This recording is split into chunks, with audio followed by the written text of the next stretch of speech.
నమస్తే అండి, welcome back to Shailaja Krishna. ఈరోజు మనం వీడియోలో గోంగూర రోటి పచ్చడి ఎలా చేసుకోవాలో చూద్దాము.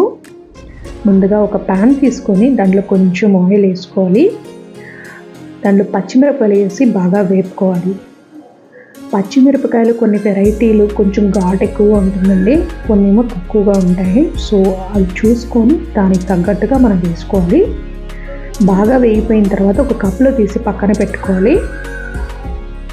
అదే ప్యాన్లో మనం మంచిగా కడిగి పెట్టుకున్న గోంగూరని వేసుకొని మగ్గించుకోవాలండి.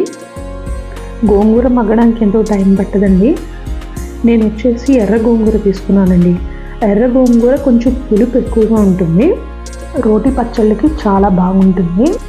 జనరల్గా పిల్లలు ఆకుకూరలు అంటే అంత ఇష్టం చూపించరు, కానీ ఆకుకూరలలో చాలా పోషక విలువలు ఉంటాయి. అవి వాళ్ళ శరీరాలకు అందించాలంటే మనం ఇలాంటి రోటి పచ్చళ్ళు చేసి పెట్టచ్చండి. చూసారు కదా, గోంగూర చక్కగా మగ్గిపోయింది కదా. ఇప్పుడు నేను స్టవ్ ఆపేసి పచ్చడి నూరుకుంటానండి. ముందుగా నేను కొంచెం జీలకర్ర, కొంచెం ధనియాలు తీసుకొని నూరుతాను. మనం చెప్పుకున్నాం కదా, గోంగూరలో చాలా ఔషధ గుణాలు ఉంటాయని. దీంట్లో అధిక మోతాదుల్లో మనకి గోంగూర నుంచి లభించేది విటమిన్ ఏ, సి, అలాగే ఫైబర్ కంటెంట్ అనేది ఎక్కువ మోతాదుల్లో మనకు లభిస్తుందండి. ఈ పోషకాల వల్ల మనకి ఇమ్యూనిటీ పవర్, డైజెస్టివ్ ప్రాసెస్ అని కంటి చూపు ఇవన్నీ మెరుగుపడతాయి అన్నమాట. ఇదివరకు రోజుల్లోని మన పెద్దలు వాళ్ళ డైట్లో రోజు ఏదో ఒక రోటి పచ్చడిని ఇంక్లూడ్ చేసుకునే వాళ్ళండి. మొదటి 4 ముద్దలు వేడివేడి అన్నంలో రోటి పచ్చడి కొంచెం నెయ్యి కలుపుకొని తినేవాళ్ళండి. ఈవెన్ డాక్టర్స్ కూడా చెప్తారండి, నిల్వ పచ్చళ్ళ కంటే కూడా రోజువారీ రోటి పచ్చళ్ళు ఆరోగ్యానికి మంచిదట. కానీ ఏదన్నా మితంగా తినాలండి. మగ్గించుకున్న గోంగూర వేశాను కదండి, ఇప్పుడు అంతా కలిసేలాగా నేను చక్కగా నూరుకుంటానండి. గోంగూరల్లో చాలా రకాలు ఉన్నాయి.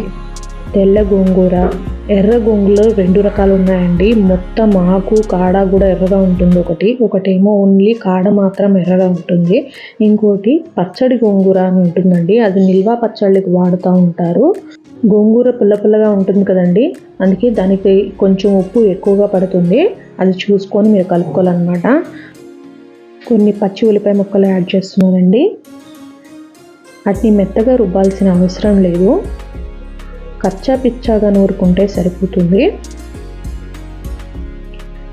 అంతా ఒకసారి ఈవెన్గా మిక్స్ అయ్యేలాగా నూరుకుంటున్నానండి. ఇప్పుడు పచ్చడి రెడీ అయిపోయింది. ఇంకా నేను ఒక కప్లోకి ట్రాన్స్ఫర్ చేసుకుంటున్నాను.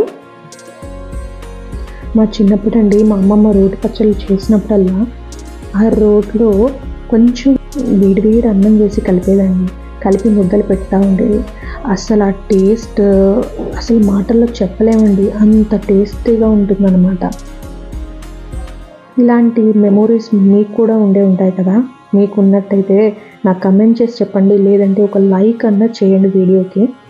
గోంగూర రోటి పచ్చడి రెడీ అయిపోయిందండి. Thank you for watching. Please like, share, subscribe and don't forget to comment.